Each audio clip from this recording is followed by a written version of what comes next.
আজকে আপনাদের সাথে শেয়ার করব আমার দিদার একটা রেসিপি। এই রেসিপিটা পরে আমি আমার মার কাছ থেকে শিখেছিলাম। এটা ডিমের একটা কারি এবং এইভাবে যদি ডিমটা আপনি বানান দারুণ লাগে খেতে, চটজলদি হয়েও যায় আর খুব সামান্য ইনগ্রিডিয়েন্টসে কিন্তু তৈরি হয়ে যায় এই কারিটা। তো এই কারিটা বানাতে কী কী লাগে সেটা হচ্ছে সবার আগে লাগবে হচ্ছে পেঁয়াজ। এখানে আমি দুটো পেঁয়াজ নিয়েছি। দুটো পেঁয়াজকে একটা পেঁয়াজ যেটা হচ্ছে এইভাবে আমি লম্বা লম্বা করে স্লাইস করে নেব, আর আরেকটি পেঁয়াজকে আমরা এখানে কুচি করে নেব, আর এখানে একটা টমেটো এইভাবে আমি ডুমো করে কেটে নিচ্ছি। এই রেসিপিটার সুবিধে হচ্ছে এটা বানালে পরে এত ভালো হয় খেতে। ডিম আমরা সেদ্ধ ডিমের অমলেটের ঝোল তো খেয়েই থাকি, এইভাবে করে দেখবেন একটা অন্য টেস্ট, আর খেতে খুব ভালো হয়, বাচ্চারাও ভীষণ ভালোবাসে। তো যাই হোক, এইভাবে আমি কুচি করে নিলাম। এবার লঙ্কা কুচি দিয়ে দেব। লঙ্কা কুচিটা আপনার উপরে আপনার প্রেফারেন্স অনুযায়ী। তো এইভাবে আমি 3টে লঙ্কা দিয়েছি, সাথে এখানে দিচ্ছি 3টে ডিম। 6জন থেকে 7জন কিন্তু আরামসে এই কারিটা খেয়ে নিতে পারে। তো সেই কারণে আমি 3টে ডিমই ইউজ করছি এখানে। ডিমটাকে মধ্যে একটু নুন দেব, নুন দিয়ে ডিমটাকে হালকা করে ফেটিয়ে নেব আগে, তারপরে দেব এক এক করে বাকি ইনগ্রিডিয়েন্টস। তো চলুন ডিমটাকে আগে ফেটিয়ে নিই। এই রান্নাটা কিন্তু করতে খুব বেশি সময় কিন্তু লাগে না, চটজলদি হয়ে যায়। দিয়ে দিলাম এর মধ্যে পেঁয়াজ কুচি, লঙ্কা কুচি। তার মধ্যে আরও কী কী ইনগ্রিডিয়েন্টস দিচ্ছি সেটা হচ্ছে এখানে আমি বেসন ইউজ করছি। আপনি চাইলে বেসনের জায়গায় কিন্তু এখানে ময়দা ইউজ করতে পারেন, কর্নফ্লাওয়ারের জায়গায় চালের গুঁড়ো ইউজ করতে পারেন। আমি কর্নফ্লাওয়ার দিলাম, দিয়ে দিচ্ছি হলুদ গুঁড়ো, লঙ্কা গুঁড়ো, দিয়ে এটাকে ভালো করে ফেটিয়ে নিতে হবে যেন একটা স্মুথ ব্যাটার তৈরি হয়ে যায়। কর্নফ্লাওয়ারটা না দিলেও হয়, কিন্তু কর্নফ্লাওয়ারটা দিলে কি হবে, বড়াগুলো একটু হালকা ক্রিস্পি হবে এবং খেতে ভালো লাগবে। একটা আলু কেটে নিলাম। আলুটা চাইলে আপনি অ্যাভয়েডও করতে পারেন, আলু দিতেই হবে এমন কোনো ব্যাপার না। সাদা তেলে করছি, চাইলে আপনি সর্ষের তেলেও করতে পারেন। এইবার সবার আগে যেটা করতে হবে, এই পকোড়াগুলোকে ভেজে নিতে হবে। তো এরকম একটা হাতার সাহায্য আমি এরকম করে অল্প অল্প করে ব্যাটার পোর করছি, দিয়ে ব্যাচেসে আমাদেরকে এই পকোড়াগুলো বানাতে হবে। এবং এই পকোড়াগুলো এরকম মানে জাস্ট পকোড়া ফর্মেও খেতে এত ভালো লাগে। ধরুন আপনার বাড়িতে গেস্ট এসছেন, কিছুই নেই বাড়িতে সেরকম বানিয়ে দেওয়ার জন্য, এটা কিন্তু চটজলদি একটা জলখাবারের ডিশও কিন্তু হয়ে যেতে পারে। পকোড়াগুলো ইটসেলফই খেতে ভীষণ ভালো লাগে, কিন্তু আমি আজকে এটা দিয়ে বানাবো কারি। তো এবার এগুলো দেখুন এইভাবে ভাজা হয়ে গেছে, আমি তুলে নিচ্ছি। তো ব্যাচেসে আমাদের প্রত্যেক কটা ভেজে নিতে হবে, 2 পিঠ হালকা হবে। এটা ভাজতে কিন্তু খুব বেশি সময় লাগে না। দেখুন এগুলো ভাজা হয়ে গেছে, রেখে দিচ্ছি।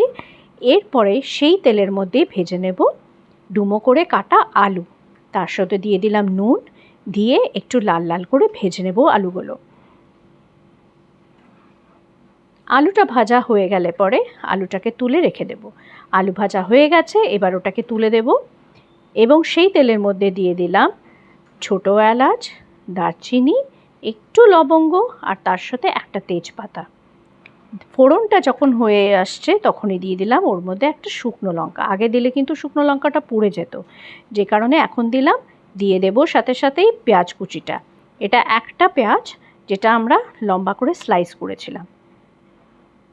পেঁয়াজটাকে আমাদেরকে হালকা করে ভালো করে ভেজে নিতে হবে। পেঁয়াজটা দেখুন ভাজা হয়ে গেছে, এবার দিয়ে দিলাম আদা বাটা, তারপরে দিয়ে দিলাম টমেটো, দিয়ে এবার ভালো করে নাড়াচাড়া করে পেঁয়াজটা ততক্ষণ ভাজতে হবে যতক্ষণ না আমাদের পেঁয়াজটা সফট হয়ে যায় এবং টমেটোটাও রান্না হয়ে যায়। একটা মশলা করে নিই, হলুদ গুঁড়ো, লঙ্কা গুঁড়ো, জিরে গুঁড়ো, ধনে গুঁড়ো। ধনে গুঁড়োটা জিরে গুঁড়োর থেকে একটু বেশি থাকবে। এর মধ্যে এবার আমাদেরকে জল দিয়ে একটু গুলে নিতে হবে, সাথেই দিয়ে দিলাম নুন। এই মশলাটা ততক্ষণ রেডি হচ্ছে যতক্ষণ আমাদের ওদিকে পেঁয়াজ আর টমেটোটা ভাজা হচ্ছে। হয়ে গেলেই সেটা আমি দিয়ে দেব ওই পেঁয়াজ টমেটোর মধ্যে। এই দেখুন মশলাটা রেডি হয়ে গেছে। মশলাটা দিয়ে দেওয়ার পরে এই দেখুন অল্প অল্প জল দিয়ে কষিয়ে নিতে হবে যতক্ষণ না কাঁচা স্মেলটা চলে যাচ্ছে জিরের। ভালো করে মশলাটা ভাজা হয়ে গেছে। এবার এর মধ্যে দিয়ে দিচ্ছি ভাজা আলুটা, দিয়ে হালকা করে খানিকক্ষণ কষিয়ে নিতে হবে আলু। আলুটা কষে গেলেই দিয়ে দেব এর মধ্যে জল। জল দিয়ে আমাদেরকে আলুটাকে কুক করতে হবে এবং কারিটাও বানাতে হবে। এবং জলের মাত্রাটা দেখুন মনে হচ্ছে এখন বেশি, কিন্তু বেশি জল না দিলে পরে যেই মুহূর্তে আমরা পকোড়াগুলো দেব পুরো জলটা কিন্তু টেনে নেবে। যে কোনো কোফতা কারি বা যে কোনো এই টাইপের কারিতে যেখানে বড়া ইউজ হয় আমরা একটু জলটা বেশি দিই। একটু নুন আর দিয়ে দিলাম গরম মশলা গুঁড়ো, দিয়ে এবার আমরা এটা ঢেকে ফুটতে দিয়ে দেব। আলুটাও সফট হয়ে যাবে আর ভালো করে দেখুন জলটাও খুব একটা মরে যাবে না, অথচ আমাদের কারিটা কিন্তু অলমোস্ট হয়ে এসেছে।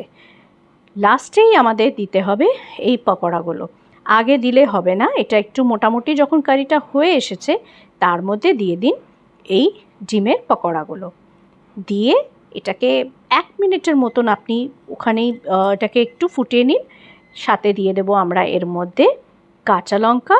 কাঁচা লঙ্কার মাত্রাটা আপনার বাড়াতে পারেন, কাঁচা লঙ্কার ফ্লেভারটা অসাধারণ লাগে যে কোনো ডিমের প্রিপারেশনে।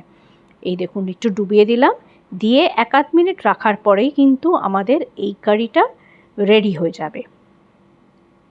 এবং এটা গরমা গরম আমরা যেটা খাবো হচ্ছে আজকে তো ভাতের সাথে, আপনি চাইলে এটা যে কোনো জিনিসের সাথে সার্ভ করতে পারেন।